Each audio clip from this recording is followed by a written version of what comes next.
para darle la bienvenida a nuestro querido amigo, escritor y periodista, colaborador de los Datos Duros MX y del informativo Basta, Ricardo Sevilla, porque hoy tenemos que hablar de muchas cosas, de cómo los medios tradicionales y los pseudointelectuales hasta por el escritorio critican a López Obrador.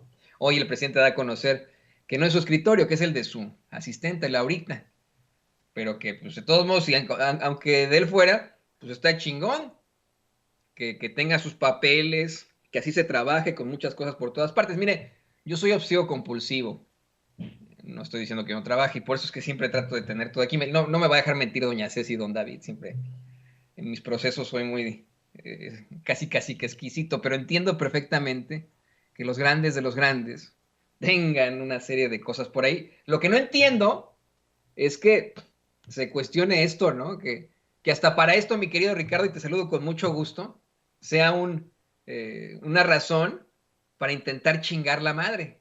Y perdón que lo diga así. Querido Toño, público memorioso, estoy aquí con mi desmoder de libros, muy al estilo Monsiváis, muy al estilo López Obrador, que ya dijo en efecto que no es su escritorio. Estaba yo acomodando aquí los papeles que leemos, quienes nos dedicamos al oficio de la literatura, al oficio del periodismo, pero que no entienden estos botarates como Chumel Torres, que tienen su escritorio de utilería, que lo tienen limpio, que no lo tienen ni vaya, más que con un papelito que es el que le dan ahí sus cuates para que, es el guioncito en el cual se basan. Pero nosotros no somos esa clase de personajes, querido Toño, y no lo somos porque nos formamos precisamente con este personaje que el presidente López Obrador mencionó hoy en la mañana, en la conferencia presidencial, y que es el cronista de Portales, el gran Carlos Monsiváis, el hombre ciudad, como lo llamó en algún momento el crítico literario Adolfo Castañón.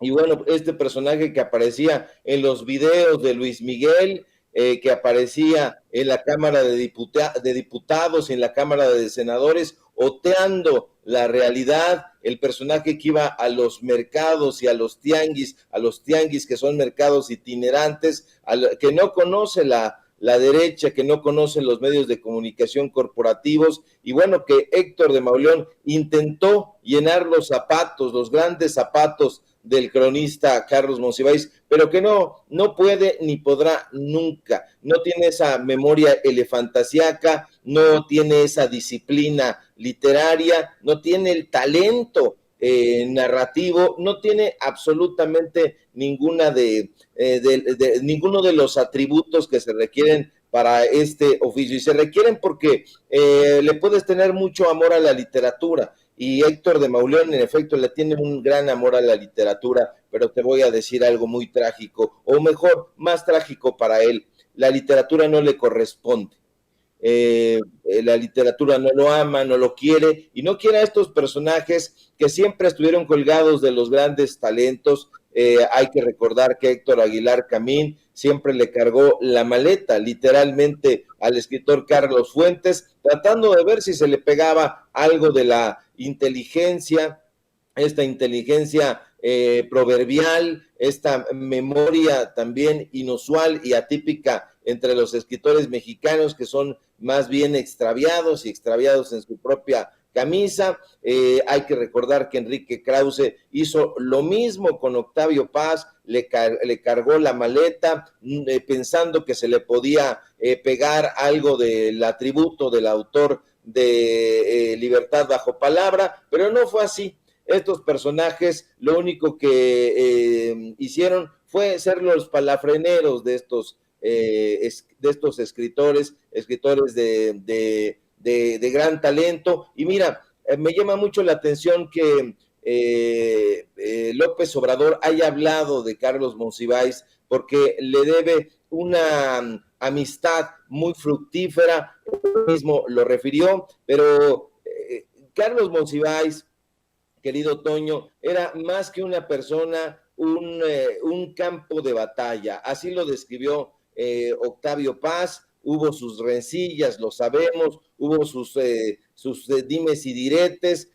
batallas intelectuales auténticamente dignas, donde volaban por aquí por allá las citas de Stendhal a Balzac y de Simone de Beauvoir a Albert Camus. Estos personajes pues, se podían pasear por diferentes temas misceláneos con una hondura y con una envergadura pues bastante alta. No es el caso de estos personajes que están tratando de denostar. Imagínate, estando las cosas como lo están, habiendo tantos temas muy importantes y relevantes en el concierto político mexicano, pues estos sujetos están preocupándose por el escritorio, si hay muchos papeles, incluso el propio Chumel Torres sacó un tuit miserable como todos los que firma, donde dijo, señor licenciado, yo le ayudo al tiradero, con lo cual está poniéndose como lo que es un empleado doméstico, no un empleado doméstico, porque los empleados y las empleadas domésticas merecen todo nuestro respeto, un mandadero, un recadero, en este caso de los neoliberales, un tipo que supura clasismo, que supura racismo y que está al servicio de lo que le diga el patrocinador en turno. No tienen la capacidad de estos intelectuales de antaño. Lamentablemente estamos viviendo una carestía de hombres y mujeres de letras en los medios de comunicación corporativos. Imagínate, si nosotros teníamos estos titanes, podemos mencionar a Josefina Vicens, podíamos mencionar a Rosario Castellanos, a la gran historiadora Berta Ulloa, en fin, a grandes personajes que estuvieron atizando la discusión en algún momento determinado, José Revueltas, el mismo Carlos Monsiváis, etcétera. Estos personajes ya están teniendo como estandarte, en contraparte, a gente como Eduardo Lalo España, a Eugenio Derbez, a Chumel Torres. Entonces, hace muy bien el presidente López Obrador en darle una calidad importante a la máxima tribuna de la comunicación en este país, por lo menos en los últimos 4 años así ha sido, ha dado el tema para analistas, ha dado el tema para medios de comunicación, tanto corporativos que no tienen imaginación, como los medios de comunicación independientes que tratamos de salir con nuestros propios medios a enfrentar esta bataola de ataques en contra, no de López Obrador, porque no es nuestra lucha defenderlo, creo que se defiende solo el presidente, sino defender la transformación del pueblo de México. Esos personajes no quieren que se transforme México, Toño, porque saben que la transformación implica despertar, y despertar es abrir los ojos y darse cuenta de cómo está la realidad, y al despertar el pueblo de México como lo está haciendo, se da cuenta que vivía en una pesadilla y que todo aquel desmadre que tenían tiene que ser enfrentado ya con los recursos de la imaginación, con los recursos de la crítica y con la enjundia que posee siempre el pueblo de México. Entonces, yo celebro, querido Toño, esta mención, esta recuperación de la memoria de Carlos Monsiváis que hace el presidente López Obrador, y lo mucho que tiene que agradecerle. Y bueno, ha habido también disensos en esta amistad prolífica que ha tenido el presidente López Obrador y que nos compartió hoy en la mañana con el cronista de Portales. Qué interesante esto que nos platicas. Yo quiero insistir también en eso. A mí, más que pues pensar en lo grande que fue a alguien como el cronista de Portales, que tú bien le llamas, a Carlos Monsiváis, pues creo que es exagerado que incluso sea esta una razón para el golpeteo, ¿no? O sea, es absurdo, y aparte de todo es, pues, chistosón, ¿no? O sea, lo sigue exhibiendo. Imagínate, yo quiero seguir pensando, planteando esa parte histórica. En el futuro, las nuevas generaciones revisarán este tipo de contenidos y ellos van a ser los que decidan, tengan o no una formación conservadora, liberal, lo que tú quieras, Ricardo, público consentido, ¿no? Van a voltear atrás al pasado, van a revisar estas críticas a López Obrador, porque se sentó en el escritorio de su asistente que estaba desordenado, ¿no?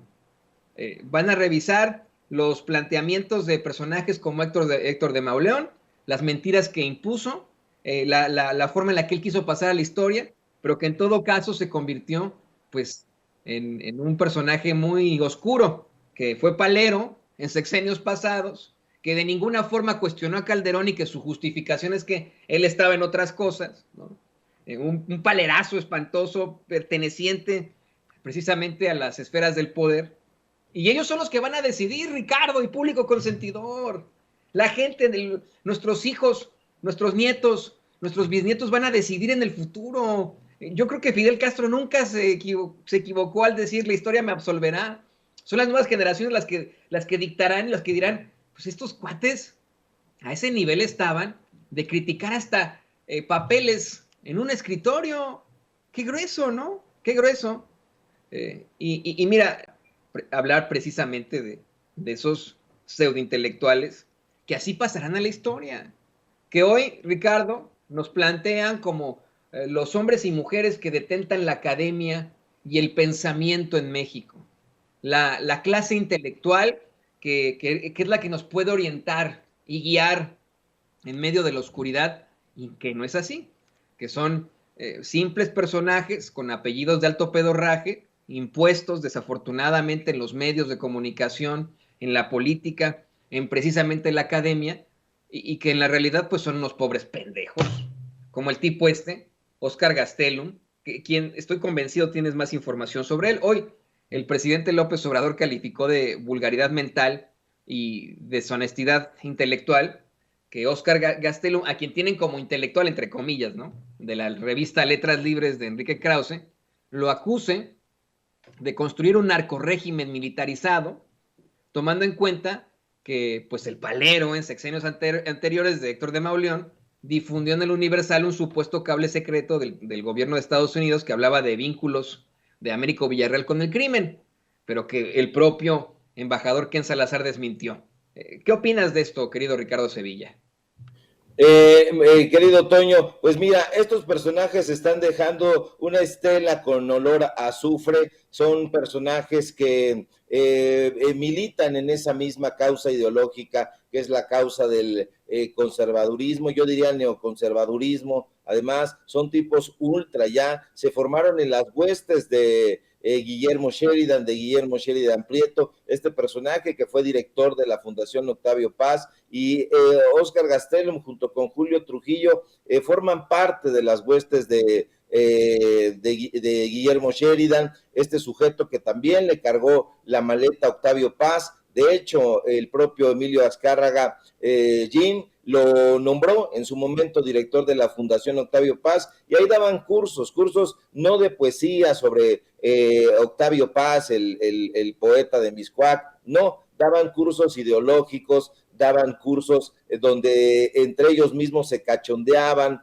entre ellos mismos se deferían, se tributaban, y pues bueno, ahí teníamos entre esos cursos a Gastelum, teníamos a Christopher Domínguez Michael, a Aurelio Aciain, ahí justamente en la calle de los Presidentes, así se le conoce, en el corazón de Coyoacán, en Francisco Sosa, donde tenía sus instalaciones la Fundación Octavio Paz, nada más ni nada menos que con el dinero de los empresarios, con el dinero que además le quitaron al pueblo de México, porque fue a través de fundaciones de la fundación de Germán Larrea, de la fundación de la familia Ramírez, de Alejandro Ramírez, el dueño de Cinépolis, de todos estos personajes que una y otra vez nosotros hemos denunciado y hemos escuchado de sus corruptelas, no son de ahora. En este sexenio, Toño, se les está exhibiendo, pero ya datan de mucho tiempo atrás. Estas besanias y estas traiciones al pueblo de México tienen mucho tiempo ya ahí enquistadas, y bueno, forman parte de esta campaña que ha tenido siempre la derecha en contra del pueblo de México. Sí, a lo mejor suena muy reduccionista, muy maniqueo, pero ha habido un pueblo bueno y una clase empresarial absolutamente mala. lesiva, siempre le decimos, y han estado en coordinación siempre con el PRI y con el PAN, y bueno, pues ahora con sus partidos rémora. Eso justamente es lo que ha tratado de desactivar el presidente López Obrador, exhibiéndolos en la máxima tribuna, hablando de Claudio X González y estos intelectuales de cabecera. Y si le echamos un ojo ahí a los directorios de estas organizaciones, entre comillas, civiles, porque así es como se presentan, nos vamos a dar cuenta que ahí vamos a encontrar a Emilio Álvarez y Casa, que ahí vamos a encontrar a Héctor Aguilar Camín, vamos a encontrar a Amparo Casar, son exactamente los mismos personajes que tienen secuestrado los medios de comunicación corporativos y que se han heredado incluso los espacios, o cómo nos explicamos el hecho de que Enrique Krause haya escrito desde la fundación del periódico Reforma en ese pasquín y hoy sigue escribiendo ahí, pero no solamente él, sino además su esposa Isabel Turrent, además sus hijos, León Krause y Daniel Krause, y bueno, y todos estos personajes que han estado ahí, y que no solamente han estado ahí, sino que además se han ido sus huestes a otros medios de comunicación y ahí van llevando su estela. Al Financiero, por ejemplo, se mudaron y allá se llevaron a Daniel Krause y se llevaron también a Fernando García Ramírez, el ex subdirector de Letras Libres. Entonces, mirando por aquí, por allá, nos vamos a encontrar a esos personajes y lamentablemente también resulta que están enquistados en los medios estatales. Habría que hacerle un llamado, o yo le haría un llamado a Genaro Villamil y preguntarle qué está pasando. Ya pasaron 4 años y vimos ahí a Gibran Ramírez enquistado, vimos a estos personajes golpeando en la Cuarta Transformación a las primeras de cambio, y bueno, son los intelectuales que está tratando de exhibir muy bien el presidente López Obrador. En el caso de Gastelum, te digo, es un sicario de poca monta, es un personaje que se formó en las huestes de Guillermo Sheridan, este sujeto que está ahí luchando en contra de la sensatez y teniendo una batalla descarnada en contra de taxistas, de vendedores ambulantes, del pueblo, pues, de la gente que lucha y que lucha por la sobrevivencia, pero que adicionalmente alimenta las estúpidas páginas de estos mequetrefes. Sí, en definitiva, y quieren poner en el mismo saco, en el mismo nicho, deja tu saco, en el mismo nicho, en esa capilla de los intelectuales, a tipos que, bueno, pues están muy, muy lejos de la intelectualidad y que lo demuestran con su forma de hacer planteamientos, como es el payasito de la tele Jorge Ramos, y porque hoy el presidente López Obrador no tuvo suficiente exhibiendo ayer a Jorge Ramos. Hoy retomó el tema al insistirle al payasito de la tele que lo conoce a él y a sus patrones conservadores, que te conozco, bacalao, aunque vengas disfrazado, les dijo otra vez. Dice que los tiene muy bien fildeados. Y más adelante cuestionó que Ramos no le creyera que esos sus patrones sí quieren más fallecidos con la pandemia, ¿no? O sí querían más fallecidos con la pandemia y con la violencia en México. ¿Tú qué opinas de esto, Ricardo?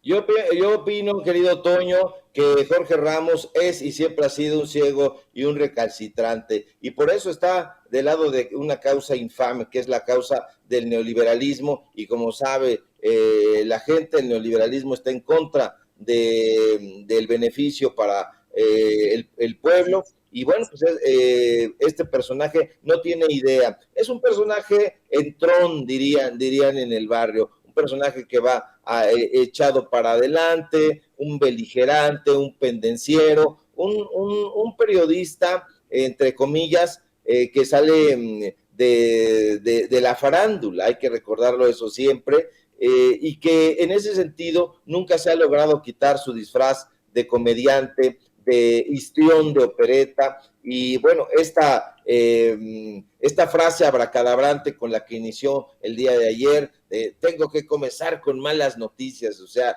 esto es absolutamente amarillista y continúa, su gobierno ya es el más violento en la historia moderna de México, él no es historiador, él no tiene idea de lo que es la historia, ni moderna ni pasada. y carece de todo sustento riguroso para hacer ese tipo de afirmaciones a rajatabla, pero lo que hace él es elevar la voz, elevarla teatralmente. Él busca, querido Toño, que López Obrador pierda los estribos, porque sabe que el presidente López Obrador es un personaje que pudiera llevarle muchísima audiencia a sus canales, a su carrera, y bueno, pues como ocurre siempre en su aburrido show mediático, pues intenta provocar al presidente López Obrador, pero no lo consigue porque, mira, Toño, López Obrador no es la clase de personaje que ceda las bravatas de un gritón y de un exhibicionista, como es este personaje orgulloso, por cierto, ayer lo dijo el mismo empleado del periódico Reforma y de Univisión, dos medios, por cierto, bastante conservadores. No, imagínate, el presidente López Obrador, lo sabemos muy bien, acude semanalmente a hacer recorridos a los municipios, a los estados más espinosos, más peligrosos de la República Mexicana. Va y da un recorrido por Badiraguato. Entonces, imagínate cómo le va a hacer esa clase de recorridos y va a tener miedo ante un payaso como lo es Jorge Ramos. Ramos, que se precia de ser un personaje sagaz, nunca ha entendido, Toño, que cuando alguien habla hay que escucharlo. No es un interlocutor, es un personaje que lo único que comprende es que tiene que montar un espectáculo y todo tiene que girar alrededor de su ego. Y esto tiene que ver también con la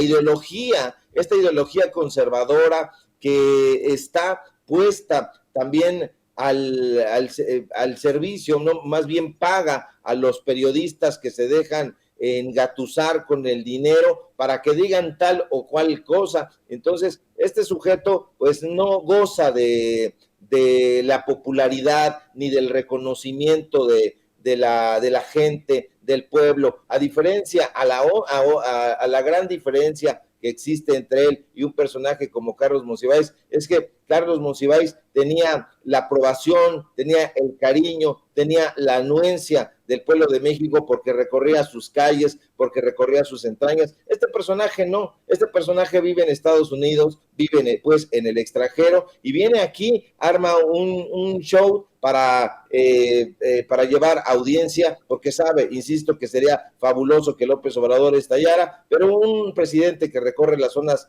más peligrosas de este país, insisto, y que ha enfrentado, como dirían los franceses, en un tete a tete a personajes realmente lúcidos y perspicaces, jamás perderá los estribos ante un camorrista de opereta como lo es Jorge Ramos. Pues seguirá desafortunadamente en esas pantallas, eso sí, lo tendremos que seguir viendo acá en los Estados Unidos. Fíjate que ayer con el equipo de producción y con gente que está precisamente allá en Chicago, en nuestros estudios de Chicago, comenzamos a cuestionar, oigan, ¿ustedes todavía ven a Ramos? ¿Ustedes todavía creen en Jorge Ramos aquí en Estados Unidos? Y la respuesta de todos son mexicanos. O sea, yo creo que la mayoría de los mexicanos no, la mayoría de los mexicanos rechazamos a Jorge Ramos, pero pues sí tiene todavía la credibilidad de algunos otros hispanos que viven aquí en los Estados Unidos y que no se han tenido que enfrentar a sus cosas, ¿no? A estos desplantes que tienen mucho que ver con la ultraderecha, acá en Estados Unidos obviamente, y allá en México, ¿no? Pero por eso sí, pues ese público, esa comunidad hispana acá en los Estados Unidos, comunidad inmigrante, debería concientizar quién es ese señor, quién es Jorge Ramos. Y yo lo dejaría, querido Ricardo, recordándole a ese gran público, a esa gran comunidad hispana acá en los Estados Unidos, que tan no le respeta a usted, que nos ve, que nos escucha Jorge Ramos, que a un debate electoral llevó al hermano de Jenny Rivera, pensando que usted es tan ignorante como para unirse al debate simple y sencillamente por un artista. Así lo discriminó, así lo minimizó, así lo subestimó. A usted, que nos ve, que nos escucha aquí en los Estados Unidos, Jorge Ramos no lo respeta, obviamente. Esa es una de tantas, ¿no, mi querido Ricardo? Yo te quiero agradecer, como siempre, tu apoyo, tu análisis tan profundo tu conocimiento sobre estos pseudointelectuales, pseudoperiodistas. ¿Por qué no nos compartes también tus redes sociales? ¿Qué van a estar haciendo por ahí en los datos duros MX? ¿Qué vas a andar escribiendo ahí en Informativo Basta, querido Ricardo Sevilla? Claro que sí, querido Toño, el gusto como siempre es mío. Y bueno, la naturaleza finalmente de estos personajes es así, el contrabando y la traición, como dice el célebre corrido de los Tigres del Norte. Y pues en esa dinámica están apoyando al PRIANRED, que está tratando de impedir que las Fuerzas Armadas ayuden a pacificar al pueblo de México, pero ya tendremos oportunidad de platicar sobre ese tema. Y síganme, por favor, en mis redes sociales, en Twitter, @SevillaCrítico, en Facebook, Ricardo Sevilla, así nada más. Síganme en Los Datos Duros, Ricardo Sevilla, Los Datos Duros. Hoy tenemos informativo en punto de las 8:30. ¿Qué vamos a estar haciendo?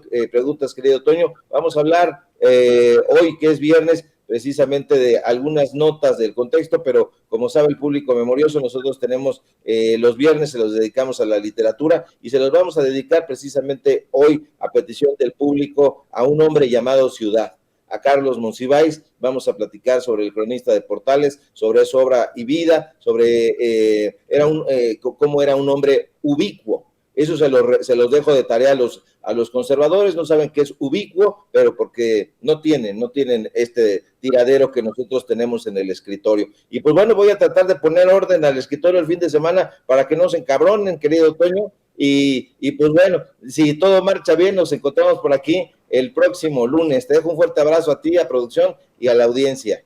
Yo te quiero contar a ti, insistir con eso, a ti y al público consentidor, que si bien es cierto, mi escritorio no está desordenado porque padezco el trastorno obsesivo compulsivo, aquí desde donde transmito, que es un sótano, el sótano de mi casa, aquí sí está. Si le diera una vuelta por este sótano, ahí sí usted daría, no, Toño, pobrecito, le vamos a echar la mano ahí, lo vamos a ayudar a escombrar, ¿no? Así que también, me imagino que el sábado, mañana me pondré también a escombrar, para que no me critiquen los conservadores, ¿no? Lo digo de broma. Me valen una reverenda chingada. Te saludo con mucho gusto y te mando un abrazo, querido Ricardo Sevilla. Que te vaya muy, muy bien.